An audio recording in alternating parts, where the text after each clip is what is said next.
Kitkatscanread.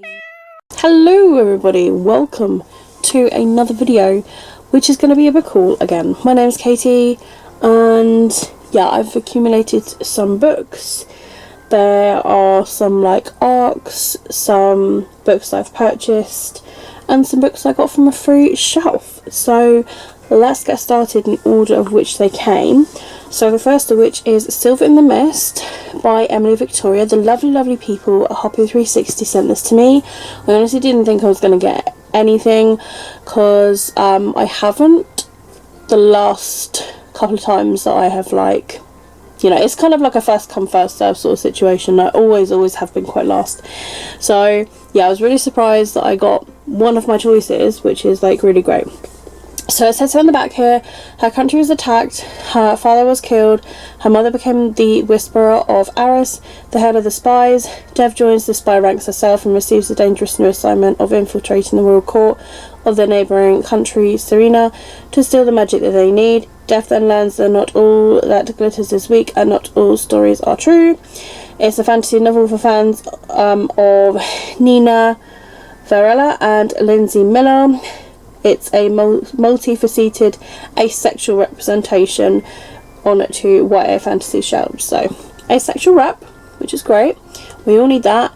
And it comes out at the beginning of November. I have started this. I read like the first couple of chapters, and it seems like quite intriguing so far. So I do look forward to reading it and giving it a review for you guys. Next of all, I have got here Cemetery Boys by Aidan Thomas. It's perfect for this time of the year as well. So it says here, Yadriel has summoned a ghost. Now he can't get rid of him. To gain his family's acceptance, Yadriel has to prove himself a real Brujo by summoning his cousin's ghost. When he accidentally summons the ghost of his high school resident bellboy instead, things get complicated. Julian won't go into death quietly, and more time Yadriel and Julian spend together, the harder it is to let each other go. Now, originally this was a standalone, but most recently the author has made this into a series. Nutmeg, come here. We don't do that. Or you're going to sit with me. Either way, you need to decide what you want to do, because I'm trying to film my book haul. Lay down. Why don't you keep me company? There's a good girl. Like that. Good girls. Good girls. So this sounds really interesting all the same, and I can't wait to give it a read pretty soon. Next of all, I have got here It Starts With Us by Colleen Hoover.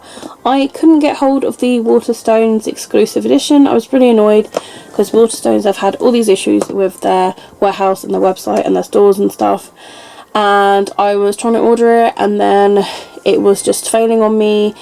And yeah, then I tried like the next day and then it said it suddenly wasn't in stock. So I was really highly frustrated, as you can imagine. So I got the W.H. Smith exclusive edition instead with the yellow sprayed edges. So it's kind of like the next best thing, I guess. For some reason I thought this book was going to be chunkier. I think the picture shows like it's going to be chunkier. So yeah, but actually the cover is really pretty, and it's nice that it's actually being published, like not like self-published, into a nice hardback, which isn't an extortionate price, because the only downside of like self-published is the massive price on things. Lily and Ryle have just settled into a civil co-parenting rhythm with their daughter Emerson. Lily suddenly runs into Atlas almost 2 years after they last spoke. Elated that the timing finally seems to be right to give what they have together a real chance, Atlas asks Lily on a date. Lily's excitement is almost immediately replaced with dread and anxiety when Lily remembers that Ryle, though no longer her husband, is still very much part of her life. Though Ryle would dislike Lily dating anyone but him, Atlas is the one man he absolutely will not stand having in his ex-wife and daughter's lives.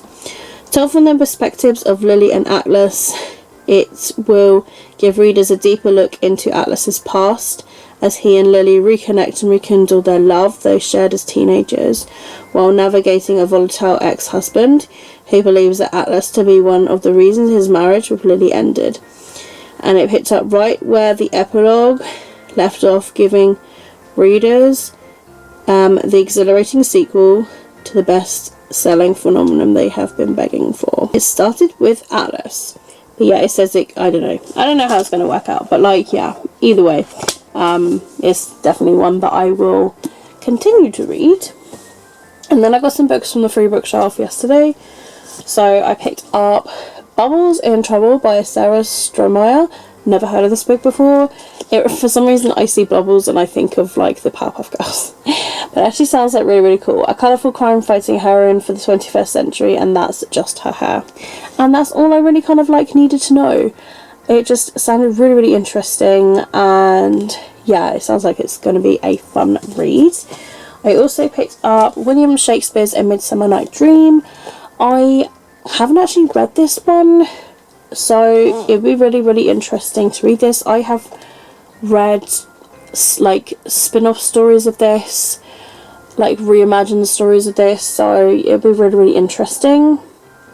So yeah, it also it's like a guide to studying and enjoying the play. Someone has got notes in it as well, so it'd be really interesting to kind of like see what people have written notes on. And then I've got here Adrian Mole, From Minor to Major, The Mole Diaries, The First 10 Years by Sue Townsend. So this is 3 books in one. Secret Diary of Adrian Mole, aged 13 3/4, The Growing Pains of Adrian Albert Mole, True Confessions of Adrian Albert Mole. With Adrian's previously unpublished diaries for 1989 and 1990, the first time between the covers of one book, complete Adrian Mole Diaries, taking him from 13 3/4 to 23 3/4. Adrian Mole was first introduced 10 years ago. Since then, he's established himself as a classic.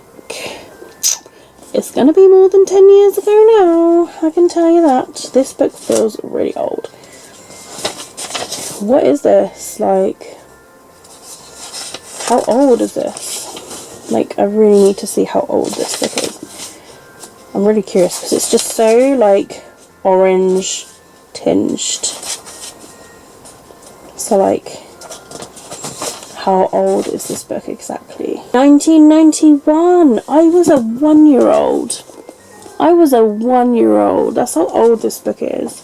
And I'm 32. Then I've got here The White Queen by Philippa Gregory. This is like an ex-library copy that was on the free shelf. At the end of the day, I'm just like, it's free for people to pick up and read. So this is the first in a stunning new series. The Cousins' War is set amidst the tumult and intrigue of the Wars of the Roses. International best-selling author Philippa Gregory brings the extraordinary family drama to vivid life through its women, beginning with Elizabeth Woodville in The White Queen. Elizabeth of the House of Lancaster is widowed, where her husband is killed in battle, aided and unsettled by the raw ambition and witchcraft skills of her mother, Jacquetta. Elizabeth seduces and marries in secret reigning King Edward IV of the family of the White Rose, the House of York. As long as there are other claimants to Edward's throne, the profound rivalries between the two families will never be laid to rest. Violent conflict, shocking betrayal, and murder dominate Elizabeth's life as Queen of England, passionate wife of Edward and devoted mother of their children. Philippa brilliantly evokes the life of a common woman who ascends to royalty by virtue of her beauty, a woman who rises to the demands of her position and fights tenaciously for the survival of her family. A woman whose 2 sons become the central figures in a mystery that has confounded historians for centuries. The Princes in the Tower, whose fate remains unknown to this day. From her uniquely qualified perspective, she explores this most famous unsolved mystery, informed by impeccable research and framed by her inimitable storytelling skills. So, yeah, I hear really good things about Philippa Gregory as well, so yeah, like, we shall see with this one. This is perfect timing because the lighting is awful. Since I started filming, it's just got really dark, so I've just added a bit of light. But I'm just gonna end this video now, And yeah, let me know if you guys have read any of these books I have mentioned in today's video down below in the comments. Let me know what books you guys have recently purchased. Let me know what you're currently reading. Anything you'd like to have a conversation about, just leave it down below. But that's it from me, guys. All of my social media links, as always, are linked down below in the description. Twitter, Instagram, Goodreads, TikTok, book clubs, gaming channels, you name it, you will find it all down below. But that's it from me, guys. Keep smiling, keep reading, and be happy. My name is Katie, and I'll see all of you wonderful, awesome people in my next video. Bye.